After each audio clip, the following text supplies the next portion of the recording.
Diablo 4 Season 4, will it save Diablo? Is Diablo dead? It's potentially possible that Blizzard just gave themselves a hand grenade they got to deal with, in that pay to win might be a Diablo 4 thing in a big way. And here's what I mean by that. If pay to win already existed in Diablo 4, wouldn't you have heard about it? The fact that you can purchase boss materials off a website, and many websites sell them, that's been available since forever. The fact that you can buy perfectly rolled best in slot rares, turn those into legendaries and compete in like events, has been going on since forever as well. So what is it about this new season that makes pay to win such an interesting conversation? I think it all kind of boils down to the availability of that gear now. Like now, rares can be traded, legendaries can be traded, and uniques can be traded, in addition to boss materials, which could have always been traded. So with this breadth of availability, people have a much easier access to this loot library that they didn't have before. Previously, you'd have to like get carried or find these legendary aspects. In Season 4, that's going to change. I actually don't view this as a bad thing. My stance is I'm not going to judge somebody for swiping the credit card and buying the best piece of gear because they're a parent, they work too hard, they just don't have the time to play that they want to. I'm not going to judge you for that. I think that that buying gear is not the move. I just grind for it, but I'm a content creator guy. I got tons of time to do this. This is my job. But before I was doing this, I was working Monday to Friday, 9 to 5, and getting after it streaming on the off hours. That's what I used to do. And I totally appreciate people that would want to do that. I never did it. I never bought gear, but if you do, that's your decision. I'm just not going to get involved with that whole enterprise, but you can if you want to, and I'm not going to judge you for doing it. So what's the allure going into Diablo 4 Season 4? What's the big change with itemization? Well, one of the first things is they've tried to simplify the affix pool. So you're just going to see basic things like more damage, damage to vulnerable targets, things like that. Legendary items in Diablo 4 now roll with 3 affixes instead of 4. Rares roll with 2, which is sort of a reason why you had to make legendaries even tradable, because now rares aren't even all that exciting, because while they are a stepping stone to getting you through the game, they're not going to have as much punch or flair as the legendaries do. And I think that's, like, as a lore perspective for itemization, that's a great idea. That's how it should be. Legendaries should be outperforming rares all the time. And in the current situation of Diablo 4, pre-Season 4, you wanted to get more rares than slap on your legendary. Well, that's not the case anymore. Now the rares are just a vehicle to help you gear up and get through the content so you can get to the end game, or like end-ish game of Diablo 4. That's one of the big changes. And so now that that's done, of course, legendary aspects are tradable, right? Of course. And I think that's a great thing. My perspective here is a bit different than other people. I don't just play this game solo, and it's not because I'm a content creator. I enjoy gaming with other people. And if that means that now I can trade the extra stuff that I find that you could use, I'm all for it. It makes me want to play. Like the fact that one of you out there may want a Tempest Roar, and I have 2 drop on my Druid. I only need 1. You get the second one. That's a huge change, and I love it quite a bit. And I'm totally in support of that, and I'm glad that they're doing that. I'm glad that you can now trade rares, legendary aspects, and uniques. I think that's just a win. Furthermore, the things that you can actually do with legendary aspects seem to be better. Like, instead of just getting a static value of damage from like Dust Devils, is what they alluded to in the stream, now you can actually enjoy Dust Devils. That's actually good because it scales up with your weapon damage, and that's kind of exciting. So instead of like using these pissant skills that really aren't all that impressive, these guys, Adam Jackson, like in particular, looked at how we could make these more exciting, and he did a good job.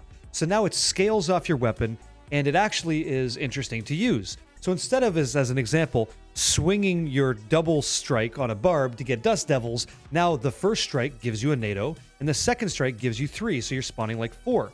So you might actually feel like you're a whirling dervish. That's kind of good. I like the class fantasy, and I'm glad to see that they're paying homage to that. A big item that we discussed in the live stream was the idea of a loot filter. Now, I don't mind a loot filter at all, and a loot filter says, I understand what the game wants to show me. Whenever I kill something and loot drops, I just see it. But anybody that plays an ARPG, a loot filter is me setting, me, the gamer, I set the rules as to what I want to see and what I don't want to see. An example might be, even though you fixed loot, I only want to see amulets that drop with cooldown reduction or cold damage. That's all that I want. Everything else I don't care about. And I'll actually slow down my runs if I'm looking through all this gear that isn't what I want. In Diablo 4 Season 4, it's still not going to give you that. But maybe that's not the biggest L, and we'll see why. So what they want to do is reduce the amount of gear that drops, the quantity, to give us more quality. And I don't think that's bad. Like, quality gear, I want to keep, and I want to trade away, and I want to give to people that could use it. That just makes sense. What I despise is this loot paralysis where you slap and clap a boss or any elite, and the next thing you know, you're sitting there for 20 seconds blowing out your left click on your mouse, getting every piece of gear because you just don't know. In Season 4, that's not going to be the case anymore, and I'm very happy to see that. I'm willing to give it a shot before I say, okay, we still need a loot filter. In my heart of hearts, I think we're going to need it, but I'm willing to give it a shot in Season 4 to see if I actually do or not. Another big W, as you can tell here, the item rerolling cost has been capped, so if you just don't have a lot of time to game, or you're not able to trade or sell gear that you find, now that rate will be capped, so you don't got to blow through your gold as fast. So you can actually update and upgrade your gear in a meaningful way with the gold that you do have. I think that's pretty great. I think that it's definitely much more of a casual take, but we need casual players to make the game happen. So it's not a bad deal. Not everybody has to be a blaster to enjoy the game, and I think that's pretty good. I think it's a good call, because when you're spending like 30 million per roll, that just feels awful. And I'm glad to see that they've been listening to our feedback and they put a cap on that. If at very least, I'm down to give it a try to see how it feels. Another huge thing that I want to discuss, uniques. A lot of unique items can now drop in World Tier 1 and 2, where before that wasn't possible. You can see here that all uniques can drop in World Tier 3. That's super huge. And then Uber uniques can now start dropping from monsters level 55, and they drop at 925 item power. So the idea that you're going to get this dopamine rush by finding a grandfather from killing a level 55 monster, that's awesome. And that's now a new thing introduced to Diablo 4 Season 4, and I'm excited to see if that even happens. Like, if you are that person that gets that, tell us, like, did you love it?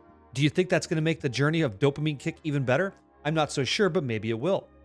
So another big thing that came up from our conversations was the greater affix application to Diablo 4 Season 4. In Season 4, your affixes can roll greater affixes, or you might be familiar with the term primal from Diablo 3. So this will make this item roll at 1.5x the effectiveness of that affix. So in English, right? If you had like critical strike chance of 10%, when it rolls greater affix, it could now be 15%, which is something you wouldn't typically get. So what does this actually mean for people that play? In Diablo 4, you're going to have, hopefully, the best piece of gear in the game is a triple rolled legendary, greater affix rolled legendary. That's what it is. Gloves that would be like maxed out on all three with the greater or primal aspects rolled on it. That's what you're looking for. I'm not sure as of the time of this video if unique items can be rolled with greater affixes. If that's the case, then a unique item with 4 or quad greater affixes would be the play. That'd be what you're looking for. And if that exists, that's crazy. But their implementation was brought in because they wanted to give us as players that dopamine rush. And I get that big kick whenever I get like a really cool item in Diablo 2, like a Ja or Burr rune. In Path of Exile, I feel that when I hit like an Exalt. I've never hit a Mirror of Kalandra. Fucking be amazing if I did. Never did, but it'd be cool if I could. And we'll see if this sort of simulates or emulates that sort of appreciation. At the moment, I hope so, but time will tell. The Codex of Power is getting a brand new facelift, which is exciting.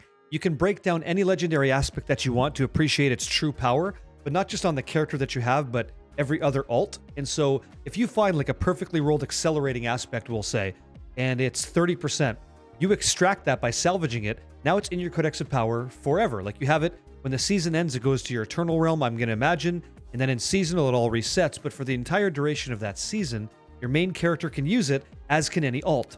So your ability to enjoy the game just went up tremendously because A, you're saving stash space, which has been a problem since the get-go, and B, you have this quick library that you can just navigate with search filters, class filters, all kinds of stuff there to make your life easy. A huge quality of life here.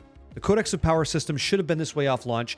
I'm very passionate about like that point. It should have been that way, and now it is. So let me know what you think about that. I think this is a huge W, and it's great for Diablo. And in Season 4, you're going to feel that appreciation. Another cool itemization thing that we're going to find is going to be these manuals for tempering. So tempering are pretty cool items that we get to find and apply to our legendary aspects. Remember that legendary aspects now have 3 affixes. So in addition to the 3 affixes, you could add 2 more of any kind of aspect that you want in a random way.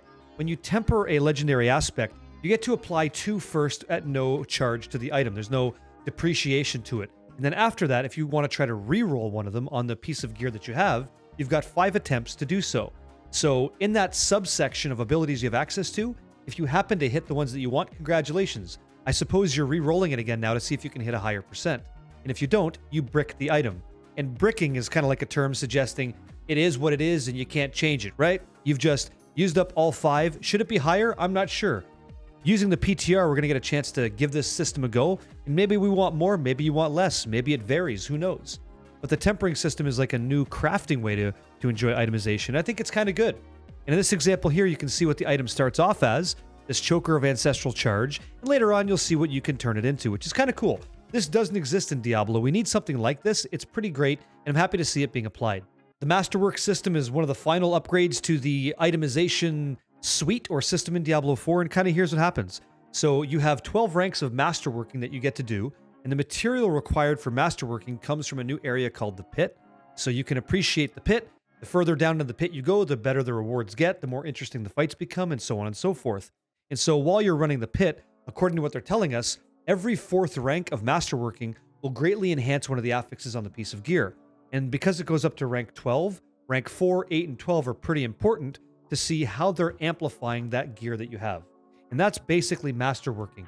You're grinding the Pit to get gear to improve the rank or the effectiveness of all the gear that you have. And that's pretty sweet. I think that's pretty awesome. And we have crafting, we have increased blacksmithing, we have easier to understand, much cleaner gear across the board. The Codex of Power system is in there. That's great. We finally get Andariel in the game as well. So Andy's coming to the game, right? The thing with Andariel is that she's actually going to be using the exact same loot pool as Duriel. Personally, I want Duriel, Andy, Gregar, Zir, Varshan. I want every one of these bosses to have a uber unique that I want to chase. So I kind of want to get around the world and play all these different things to get them. Now, they're going a different way with it. They're saying you can get these uber uniques and awesome uniques in the game, but you as a player get to choose how you get there. You can go through the crevice, or you can fight Andariel. It's up to you. So what do I think about that? I'll probably kill her a couple times, and then whichever boss is the easier boss to kill, that's who I'm going for. We're pretty much trying to be as efficient as possible, so why I would spend more time on a newer fight instead of just getting that gear and pushing the Pit is beyond me, but at least that's an option to us, which is pretty cool. So there was definitely some balance changes coming for classes, and I'm not sure what they are. We have to wait for the patch to see that, but they definitely spoke on that. Barb's getting some nerfs, Sork's getting some nerfs. There's going to be balances, right? Itemization is changing. It's all changing, so of course there's going to be class balancing. I don't want to judge it before we give it a shot, and we'll see what happens. I'm very happy with the overall state of Season 4. It looks great. They've clearly been listening to our feedback, and they're going to be rolling out a cleaner version of the game in Season 4, and I'm all for it. I think if I had to rate this out of 10, I'd give it a solid 8.2, 8.3. Where it falls on its face huge for me is there's no wardrobe. I can't change my loadouts rapidly. There's no social layer. I really wish that they would get on that. Of course, you got to get the game right. I'm playing the game killing stuff. The loot that drops has to be tremendous, or I just won't care. And it looks like they definitely took that to heart. At the heart of any ARPG is the items. We're killing stuff to get it. If it's not fun, I don't care. And so they are going the right way in my view, but there's no way for me to connect with you easily, and that has to happen. We need that to be in there. In addition, I'd like to see some more PvP updates, arena combat, 1v1, 3v3, guild versus guild, 5-on-5, 10-on-10, that kind of thing. Banners, cosmetic rewards for doing so. I'd like the game to get there. I know it's small steps, but I would have rated it higher if we had that. They've done a ton. There's a bunch of stuff going on. Don't get me wrong. I'm happy to see it, and I think they're going in the right direction. But what do you think? Do you think they're doing enough to make Diablo 4 great, or are you just going to wait and say, I still don't care. I'm done with this. I gave you a shot. I'm not getting involved. It's your opinion. It's valid. I'd love to hear it. So let me know what you think in the comments below. Always love making these videos for you guys. Thank you for taking a little bit of time to hang out with me today. I'll catch you guys in the next one. We're going to be breaking down all this info as time goes on. So much love, adios, and I'll see you on the next one.